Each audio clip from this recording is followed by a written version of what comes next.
मतदाता को मैं यही संदेश देना चाहता हूँ कि आप लोग ईमानदार, स्वच्छ छवि, जो विकास की बात करता है, गरीबों गुरुआ के हक की लड़ाई को लड़ता है, उसको आप सहयोग करें, उसी को जिताएं।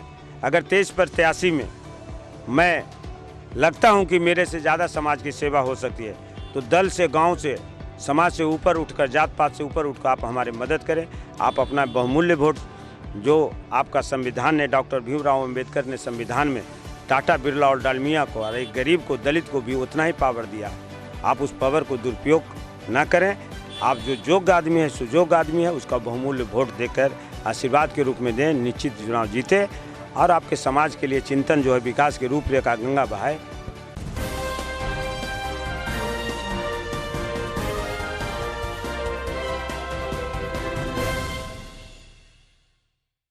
हमारा गांव हमारी पंचायत कार्यक्रम के तहत आरबीएस न्यूज़ मसौढ़ी की टीम आज पहुंची है मसौढ़ी प्रखंड की रेमा पंचायत में। और रेमा पंचायत से इस बार मुखिया पद के उम्मीदवार हैं इंजीनियर संजय कुमार। आइए हम बात करते हैं इनसे कि किन मुद्दों को लेकर वो चुनावी मैदान में हैं। हालांकि पिछली बार भी 2016 में इन्होंने चुनाव लड़ा था मुखिया पद के लिए, लेकिन 92 वोट से की हार हो गई थी। इस बार क्या वो जीत की नैया पार कर पाते हैं? आइए हम उनसे बात करते हैं। संजय जी, सबसे पहले आपका आरबीएस न्यूज़ मसौढ़ी की ओर से बहुत बहुत स्वागत है। बहुत बहुत धन्यवाद आप लोग को। पहले तो ये बताइए कि पिछली बार आप जो हैं 92 वोट से आप हार गए थे, जहाँ तक मुझे पता है। उस हार के पीछे का कारण क्या रहा? हार के कारण पीछे रहा कि जितना हम ग्राम पंचायत बेर्रा में मुखिया पद के चुनाव लड़े, तो वहाँ के लोगों को जो मान सम्मान वहीं के दे रहे थे, यहाँ में हम अचानक आ गए थे। और बढ़िया से भली बात ही नवयुवकों को जो या विकास का जो काम करना चाहिए था ग्राम पंचायत रेमा के लिए, मैं नहीं कर पाया था, इसलिए लोगों को उतना आशीर्वाद नहीं मिला उस समय। हारने के बावजूद भी मैं लोगों को बीच में रहा, गरीब के दुख दर्द में सहारा रहे, विकास की गंगा को बहाते रहे, अपने दल के लोकप्रिय विधायिका रेखा देवी के संसर्ग में रहे, उनसे जितना बन सका उनसे मिलजुल के मैं विकास के लिए, रेमा पंचायत के लिए काम करते रहा, जिसका परिणाम ही आज है कि हम 110% चुनाव जीतेंगे। इन 5 सालों में आपने अपने स्तर से अपने पंचायत के लोगों के लिए क्या क्या काम किए?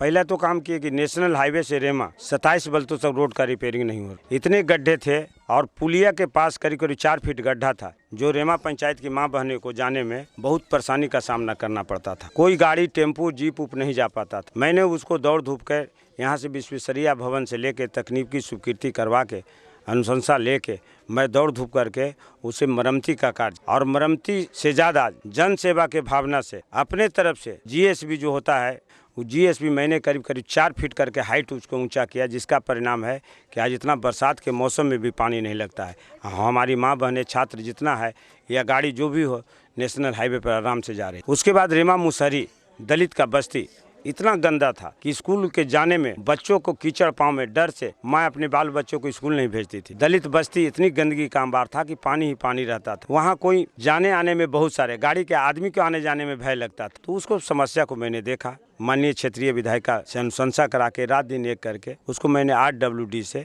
खरजामा जिलाल व्यापत, उसको रेमा मुसहरी होते हुए, जादव और ब्रह्मर्षि टोला होते हुए मांडरू बीघा के नाम पर RWD बना, और मांडरू बीघा जदूचा के टोला तक उसको बनवा के उस गंदगी से और नरक से मैंने दलित के साथ साथ यहाँ के किसान जो मजदूर के लिए वहाँ जाते आते थे, शादी ब्याह में जो वहाँ लोग नहीं जा पाते थे, कोई लड़की नई नवेली गोड़ नहीं लगता था, बराती नहीं जा पाता था, गांव को हे दृष्टि से देखता था, वो आज मैं स्वर्ग समान बनाने का काम किया हूँ। काम जब करा ही रहे हैं तो मुखिया पद के चुनाव लड़ने के पीछे का कारण क्या है? पंचायती राज व्यवस्था जो है, जो गांधी का सपना का भारत जो संविधान के तहत बना, जो गांधी जी का सपना था, उसका अंतिम पड़ाव यही है। जब गांव विकसित होगा तब जाके पंचायत होगी, और पंचायत जब विकसित होगा तब जाके जिला बनेगा, राज्य बनेगा। मैं आपको कहना चाहता हूँ, एक इंदिरा आवास की आवश्यकता है। एक विधायक की अनुशंसा पर या कहीं से हम आग उसको इंदिरा आवास का लाभ नहीं दे सकते। वृद्धा पेंशन का मामला है, कबीर अंत्योदय योजना का मैंने देखा है, महेंद्र मांझी मर गया डूब के, हाल फिलहाल में अंत्योदय का पैसा भी यहाँ का वर्तमान मुखिया सुरेंद्र जी दे नहीं पाए। जो काम जनता और मुखिया पद कर सकता है, वो किसी के सहारे काम नहीं कर सकता है। उदाहरण स्वरूप जवाहर रोजगार योजना, विधायक जी का भी लिमिट है, उनका भी 3 करोड़ रुपया जो वार्षिक आता, उसमें आपका 18 पंचायत मसौढ़ी, 22 पंचायत धनरुआ प्लस नगर परिषद 26, तो इस सारों पैसे के वो अपना नेतृत्व, वो अपने क्षेत्र के हिसाब से और जनसंख्या और आबादी के हिसाब से खर्च करता। उतना जितना नहीं करना चाहिए हम नहीं कर पाए। लेकिन अगर हमको मुखिया, मैं ईमानदार हूँ, भ्रष्टाचार मुक्त पंचायत चलाऊंगा, गरीब गुरुओं को मान सम्मान दूंगा, जिसको पेंशन की आवश्यकता है, जिसको मकान की जरूरत, बहुत सारे को जो 2001 में जो इंदिरा आवास मिला उसकी रिपेयरिंग की आवश्यकता है, उसको हम विधायक के साथ अनुशंसा के सहारे नहीं कर सकते।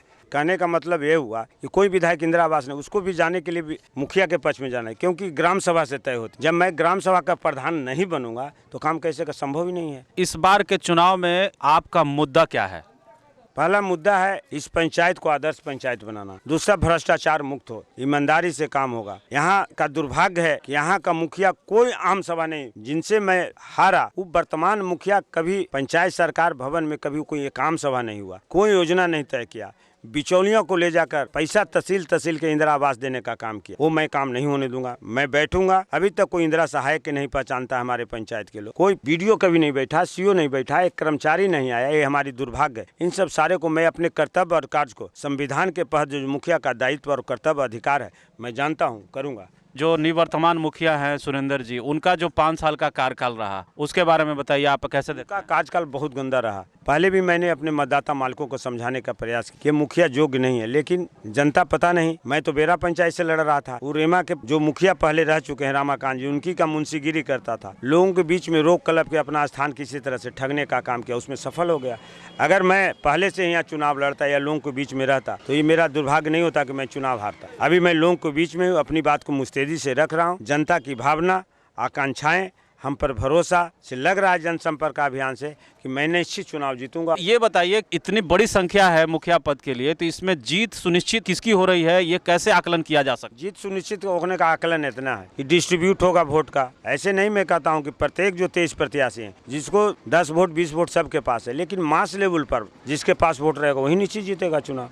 मेरे पास मास है, दलित है, अति पिछड़ा का सहयोग है, निश्चित मैं चुनाव जीतूंगा। आपके गांव से कितने प्रत्याशी हैं मुखिया पद? हमारे गांव से तो 2 हैं। अकेला इंजीनियर संजय कुमार क्यों नहीं हुआ? अकेला ही लोकतंत्र में सबको लड़ने का अधिकार है। इतना अभी कोई नहीं है कि जो कह दे किसी को। लोकतंत्र में गरीब अमीर, पढ़ा नहीं पढ़ा हुआ, सबको संविधान ने ताकत देखा है। आप राजद के मसौढ़ी विधानसभा प्रभारी भी हैं, उस लिहाज से कितनी मदद मिल रही है आपको इस चुनाव में?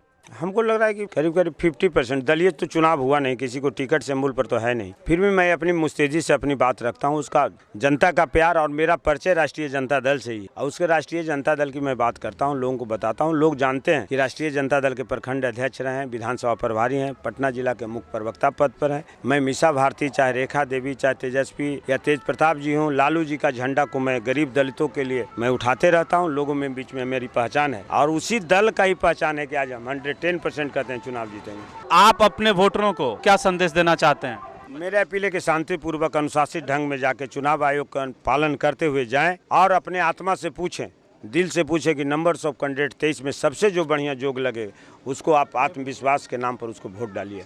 निश्चित बढ़िया एक ईमानदार और भ्रष्टाचार मुक्त पंचायत का निर्माण वो कर देगा।